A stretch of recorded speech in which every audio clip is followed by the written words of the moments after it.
Hey Algebros!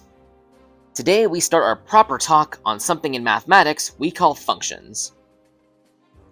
You might have heard me in the past trying to avoid saying the word function in the place of relation.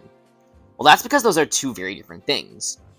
We saw before that relations were any kind of relationship between an x and a y variable. However, we can go to one new subcategory here when we talk about functions. Today's lesson works to give a definition for functions and really visualize what the definition means. We'll talk about other specific kinds of functions and how to determine if something is a function later. Behold our definition in blue. A function is a relation where every element of the domain has exactly one output in the range. So let's go step by step with the definitions that we already know. For example, we already know about relations. It's some sort of connection between x and y. The x and y that you'd see on a coordinate plane. It's a series of points connecting into some kind of curve. We've seen these already. Where every element of the domain was the stuff we give, or the inputs, also known as my x's. And each of those elements of the domain, each x, is going to have one output in the range. Range is another vocab word we've seen before, which refers to the outputs. In other words, the y's. So let's go back. The relation is that connection of a bunch of xy points. What we're looking for is that every x gets exactly one y, and there's no duplicates. I always like giving an example with a video game controller. Giving the example of the K controller. It's this thing right here. No, it's not a bootleg NES or SNES controller. Don't sue me. So in this case right here, I am designing the K controller to work in a very specific way for a very specific game. And you can easily categorize this that you see here as a table, where on the left, you have the inputs, and on the right you have the outputs. A means to jump, B is to punch, X is to grab, and so on and so forth. Each thing gets its own individual thing that it does when it results. So when I press A on the K controller, my little guy right here is going to jump.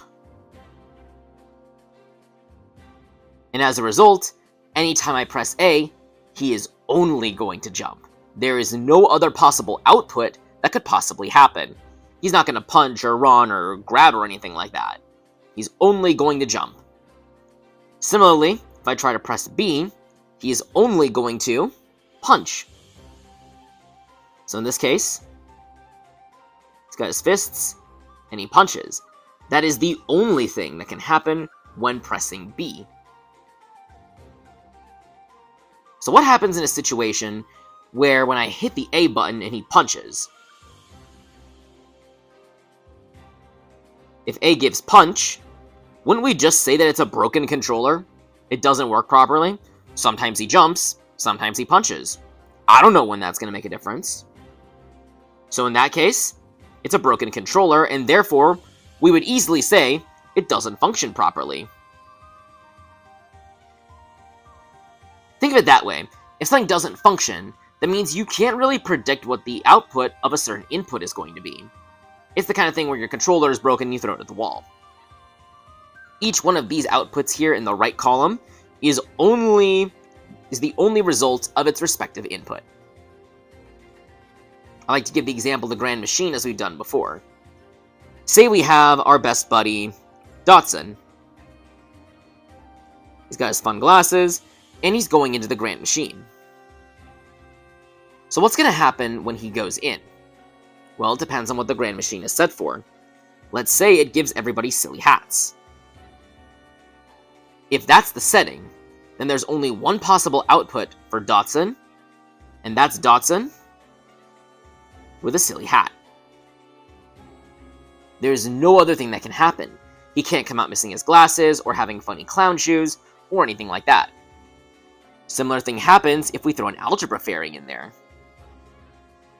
He's going to go in, and there's only one possible output that he'll go out as, and that's going to be now an algebra fairy with a silly hat. There's no other way that it can come out. He's not going to randomly appear as Dotson or something else. It's not going to vary. It's always that connection between the input and the output and does not change. Let's think of it with numbers now. If I want to put 1 in the grand machine, it's only going to come out as 1 with a silly hat. There isn't going to be a second time where I put 1 in and it gives me something different. And that's the basic premise of it. In order to function properly, it has to have exactly 1 possible output. You can't mix it up and have a broken item. Coming up in the next 2 lessons, we're going to talk about how we determine if relations that I give you are indeed functions. Stay tuned!